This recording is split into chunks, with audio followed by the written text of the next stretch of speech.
Welcome back to the MVP podcast, the people show where we talk about the most valuable players in the world of sports. My name is B-man. I'm here with Sosa, souls dripping in the souls, and we're back with some more NBA.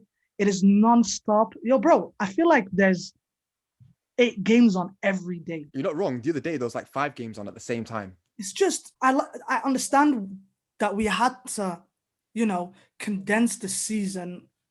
To be fair, a lot of us have been screaming that the NBA needs less games so that we can, less injuries and stuff like that. But man, is it squashed together or what?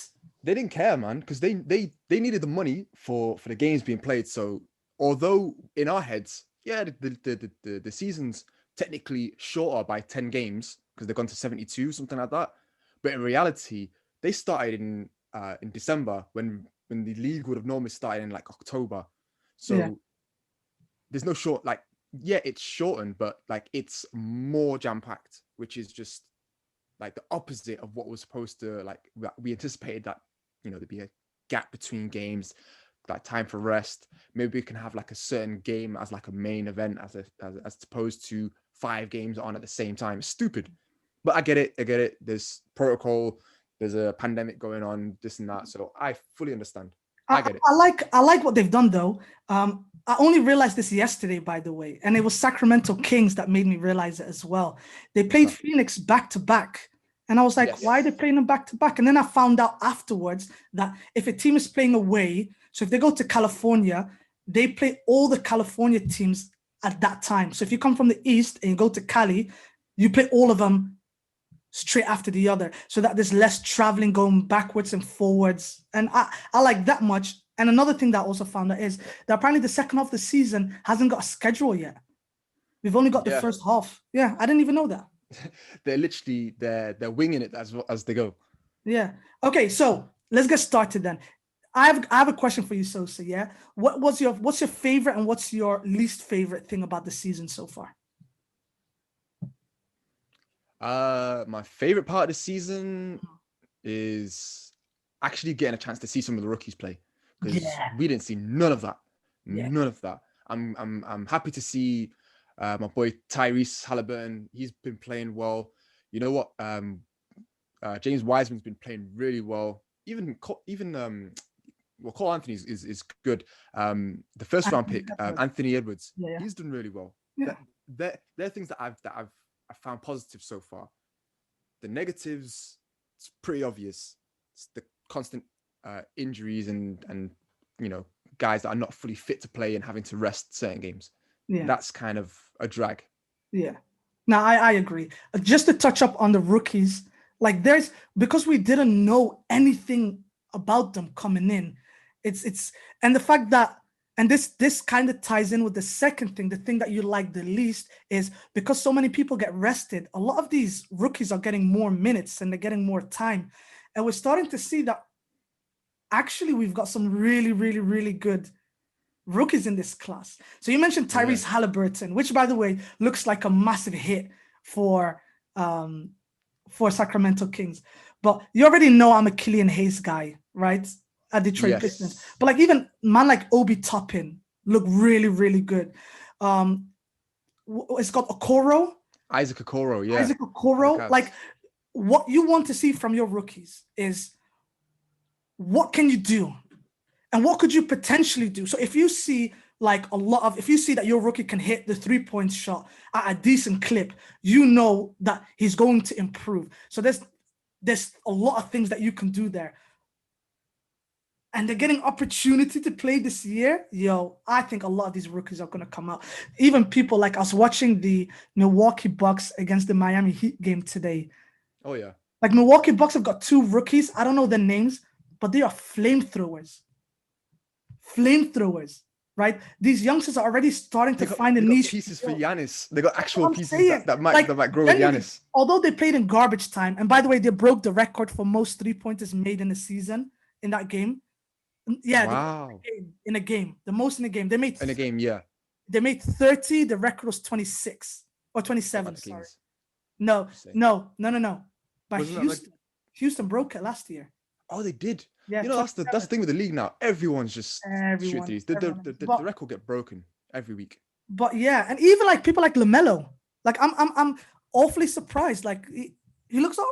This shot doesn't look like insanely bad. Like he misses a lot of them, but I see that there's something you can work with. At least his mechanics aren't like far off, if that makes sense. He's got talent. He's got talent, and it's less about the shooting. The shooting mechanics can be refined, but like when he's on the ball, like the fact that he can like throw like the passes he's been doing in his limited time, unbelievable.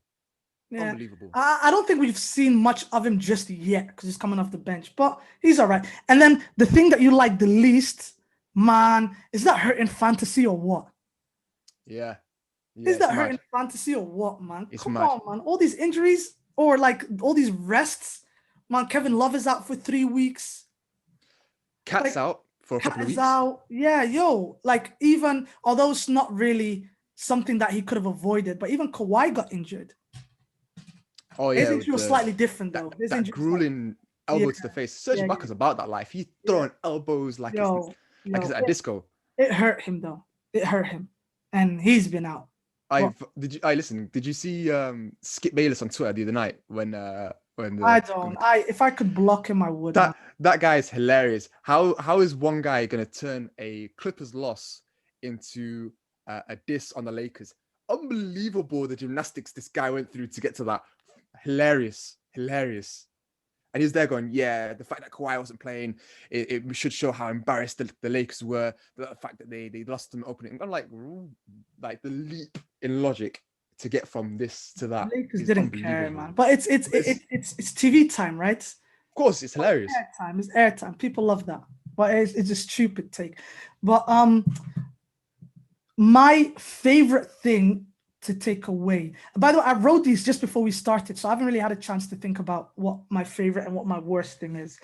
Because it's so early in the season, it's really hard to gauge anything from. The Cavs are, according to stats, are like elite offensively and defensively. Like, how much stock are we really taking into that? So maybe I say no. My favorite is watching Atlanta Hawks. Yeah, the Hawks they're fun to watch. Their offense is they've given up on defense for the most part, and they're just like, you know what, we'll just outscore anyone. I think have they scored less than 120 points in any of their games so far? I'm not sure, but therefore my worst, I probably would have to agree with you. It's all the time management. So we don't really get to see what the reality of what basketball is really going to look like. Too many teams are tinkering and trying things, and it's not really giving us like a real image. I think the way that the league's going on right now, these first few games, and I think it's going to continue until after New Year's. This is like an extended preseason for these guys. It is, yeah. It's an extended preseason. They're not taking it serious. Like they might be like fit, but they're not like 100%. There's still things they need to work out. So these guys are just going to take it easy. When it comes to about February, March times, then you'll start seeing more regular lineups. Less guys taking time out, and I think there'll be less. I don't know if there's going to be less back-to-backs or well, I mean, there are going to be back-to-backs regardless, but you'll see less of the scheduling losses on like people's records. I think there's going to be a big difference when it comes to mid-season. You're going to see teams not only step up, but the schedule's trying to shift a bit. But anyway, guys, thank you so much for listening. Sosa, do you want to drop the line and see us out? Guys, if you liked the video, please go ahead and like the video. Subscribe if you're new. Share with your friends. We do appreciate all the love and support you've been giving us. I have been Sosa with the sauce. This has been B-man. And this has been the MVP podcast. Take care.